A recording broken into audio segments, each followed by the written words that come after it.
नमस्कार। कथा कथन में आपका स्वागत है।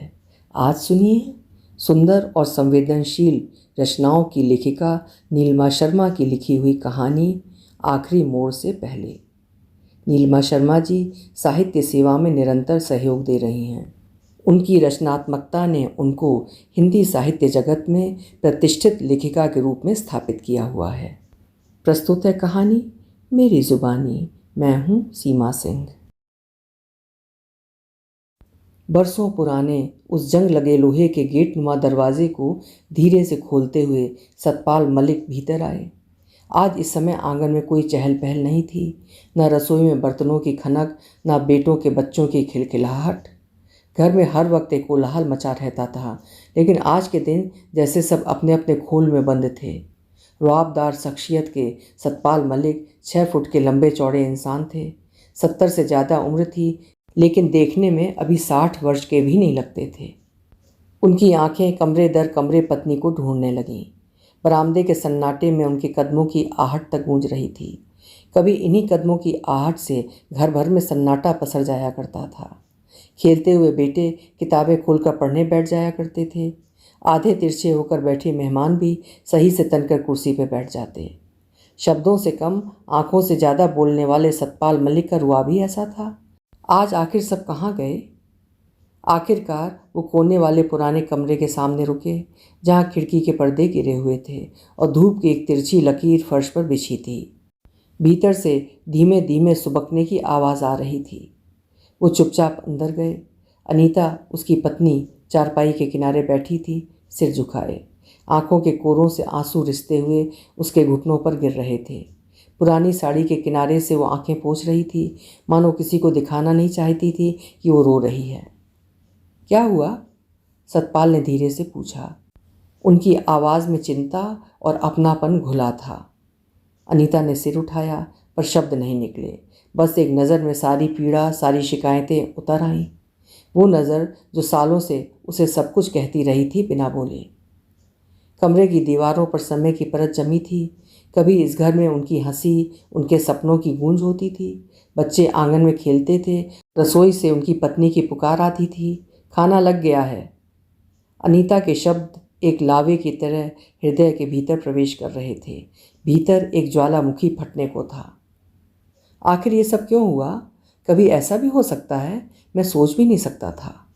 उनकी लुगाइयों ने तुम्हारे सास होने का भी लिहाज नहीं किया। सतपाल की भ्रुकुटी तन गई थी। उनकी मुट्ठियां कस गई थीं। आंखें जैसे आग उगल रही थीं। उनकी उंगलियों की नसें उभरी हुई थीं, लेकिन उनमें अब भी वो पुराना स्पर्श था जो जीवन की सारी ठंडक पिघला देता था। सतपाल ने आंसू भरी आंखों से अनुनय करती अनीता के झुर्रियों भरे हाथों को थामा और लाचारगी और शर्मिंदगी से उसकी तरफ देखने लगे। उनके रोम रोम से क्षमा के श्वेत कण बह रहे थे। भीतर ही भीतर अपनी पत्नी के साथ हुए उस घटनाक्रम के घटित होने की शर्मिंदगी उन्हें शब्दविहीन कर रही थी। वो स्तब्ध थे कि उनके परिवार में रिश्ता मांग आए थे। अनीता भी 10वीं कक्षा पास करके आगे अपने मामा के घर मेरठ जाकर 12वीं की पढ़ाई करके आगे चौधरी चरण सिंह विश्वविद्यालय से स्नातक करना चाहती थी। उसके बाद उसे बीएड करना था। उसे बचपन से अध्यापन करने का शौक़ था। अपने बचपन में अनीता अपनी चचेरी ममेरी बहनों को दुपट्टा ओढ़कर उसको साड़ी बना लेती और मामी, चाची, मौसी, बुआ सबको स्कूल के बच्चे बनाकर पढ़ने के लिए बिठा देती। अच्छा बहन जी और ओके मैडम जी कहकर सब उसका कहना मानते और हंसते हंसते दोहरे हो जाते। चौधरियों की लड़की थी तो एक रुआब तो था ही, साथ ही संस्कार भी कूट कूट कर भरे थे। जब उसका रिश्ता तय हुआ तो उसके सपने किसी कांच के गिलास की तरह हाथ से छूटकर छन्न से टूट गए, क्योंकि मलिक लड़कियां अपने माता पिता के सामने ज़ुबान भी नहीं खोलती। खासकर उसके बड़े बूढ़े विवाह के लिए जहाँ भी हामी भर दें वहाँ उनको चुपचाप फेरे ले लेने हैं और मरते दम तक रिश्ता निभाना है। और ध्यान रखना है कि ससुराल से उसकी शिकायत की झूठी हवा भी मायके तक नहीं आनी चाहिए। अनीता को वो पल याद आने लगे जब उसने एक दुल्हन बन अपने ससुराल की दहलीज पर पांव रखा था। 8 भाई बहनों के भाई सतपाल चौथे नंबर पर जन्मे थे। सतपाल से पहले उनकी एक भाई और 2 बहनें थीं। उनके जन्म के समय उनकी माँ चल बसी थी। तब जमाना ही अलग था। चौधरी अमरपाल सिंह अपनी पत्नी आदेश की मृत्यु के 2 माह बाद ही उनकी छोटी बहन बालेश को अपने बच्चों की माँ बनाकर घर ले आए। अब मौसी माँ बनकर घर आई तो माँ जैसी ही हो गई। सतपाल तो उनकी ही गोद में पला था। अपनी सुहाग रात में बालेश ने सतपाल को अपने साथ ही सुलाया था। उस समय में शादी सिर्फ पति से नहीं पूरे परिवार से होती थी। पति से मन का मिलन हो ना हो, देह का मिलन हो जाता था, चाहे अनचाहे ही हो, और पूरे परिवार से मन मिले ना मिले सर झुकाना पड़ता था, चाहे अनचाहे ही। बहुत ही अरमान लेकर बालेश ने भी चौधरियों की देहरी पर माथा टिकाया था। बड़ी बहन के ठाट बाट से प्रभावित बालेश जल्दी ही उस घर की रानी महारानी बन बैठी थी। उनकी मर्जी के बिना पत्ता भी नहीं हिलता था। सतपाल के 1 साल का होते होते बालेश खुद भी जुड़वा लड़के लड़की की माँ बन गई थी। एक आम भारतीय परिवार की तरह उनका भी घर परिवार चल रहा था। खेत संपत्ति के साथ संतानें भी उनके सुखी संसार का हिस्सा बनती जा रही थी। अनीता को बहू रूप में पसंद करके जब दुल्हन बनाकर घर लाया गया तो अनेक रस्मों के बंधन में बांधकर उसे मानो कैदी बना लिया गया। अपनी इस नई दुनिया को स्वप्निल सी बसाने का सपना लेकर सबसे स्नेहिल व्यवहार करती। आदर्श पत्नी, बहू, माँ बनकर अपने माता पिता का नाम रोशन करूंगी, सोचते हुए सिमटी सी नई नवेली अनीता बालेश के सामने नत मस्तक खड़ी रहती थी। घर में सब बालेश को अम्मा जी कहते थे। अम्मा जी पूरे रौब दाव वाली एक बेहद खूबसूरत महिला थी। क्या मजाल थी कि कोई बहू या बेटी बेटा उनके सामने एक शब्द भी बोल जाए। चक्कर घिन्नी सी घूमती सब बहुएं दिन भर काम में लगी रहती।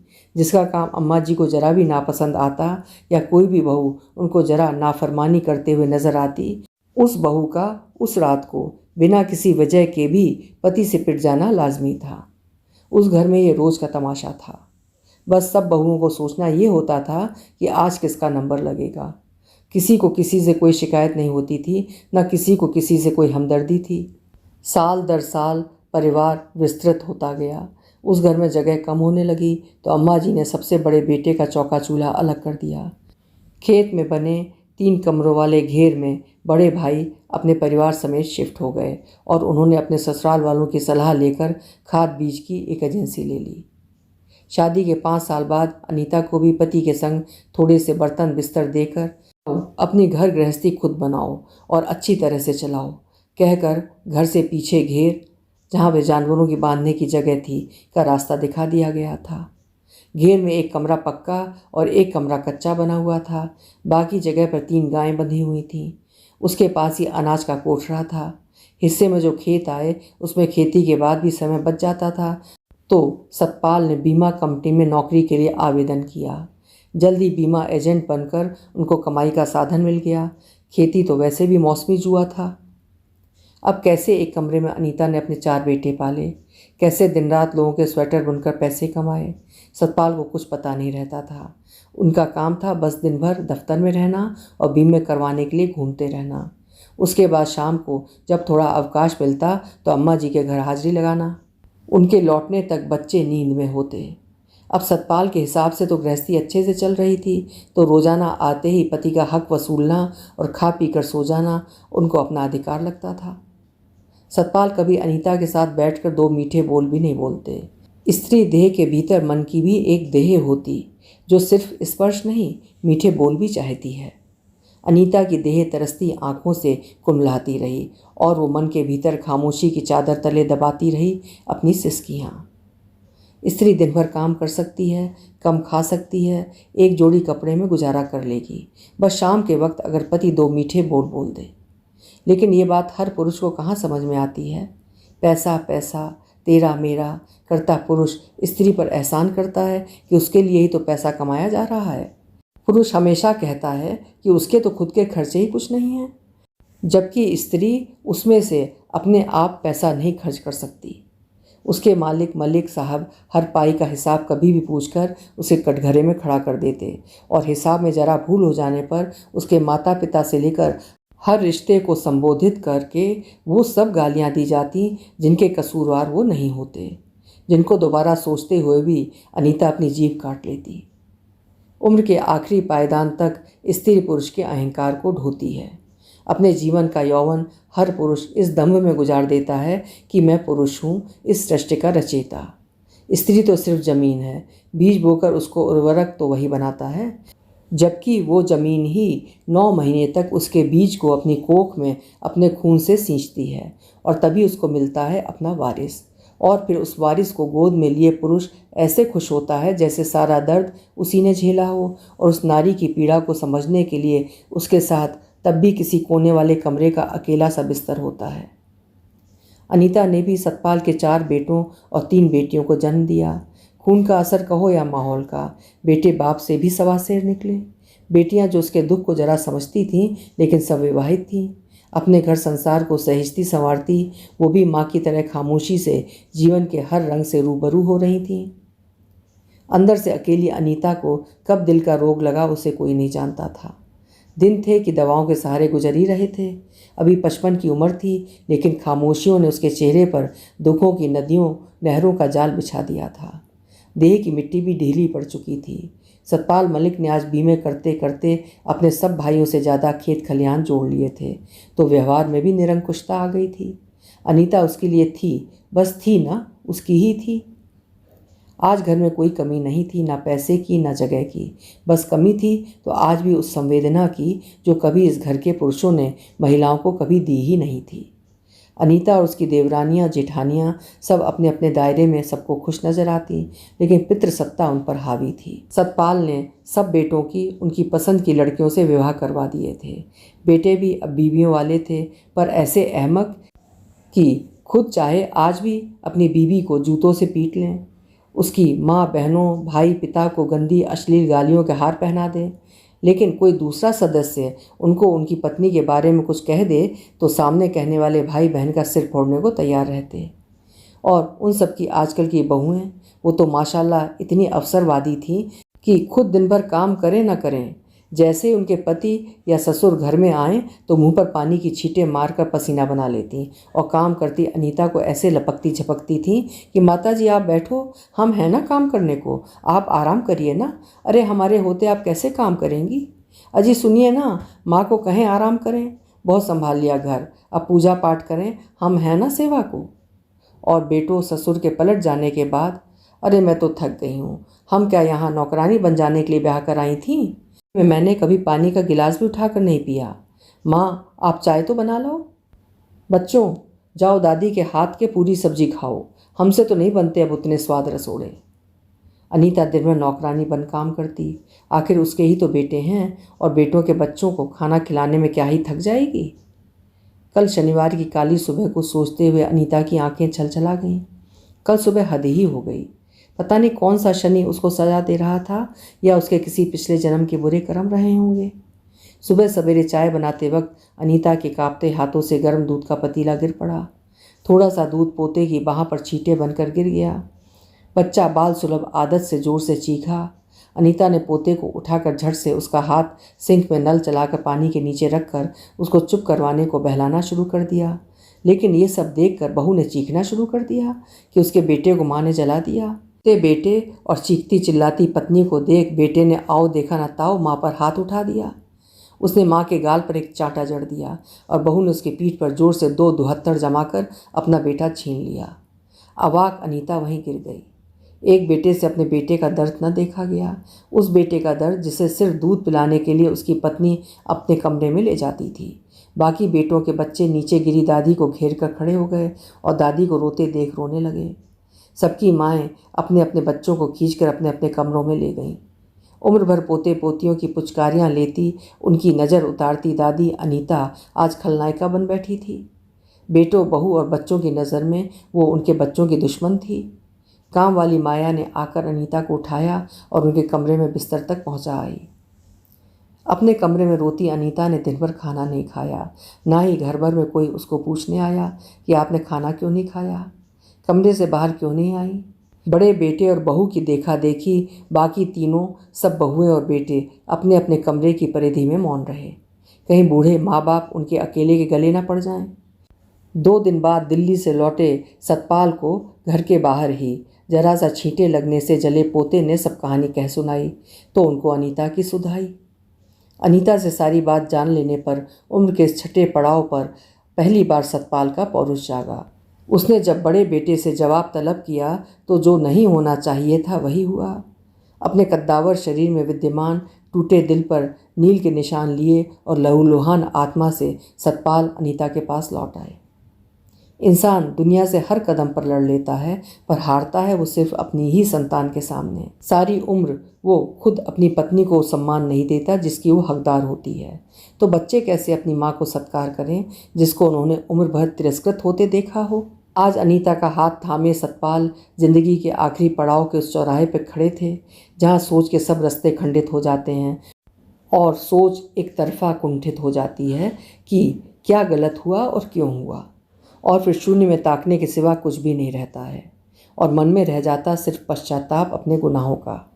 अपने अनकहे अनसुने जज्बातों का रुदन ही सुनाई देता है खामोशी में रह रह कर। और आज जख्मी था दोनों के मन का कोना। अपनी अपनी परिधि में अगली सुबह एक नई रोशनी लेकर आई। सतपाल ने अनीता का हाथ थामा। अपनी और अनीता की सूटकेस लगाकर उसमें जायदाद के सभी कागज़ और गहने रखकर अपनी कार उठाई और पुराने घेर वाले घर की तरफ चुपचाप चल दिए।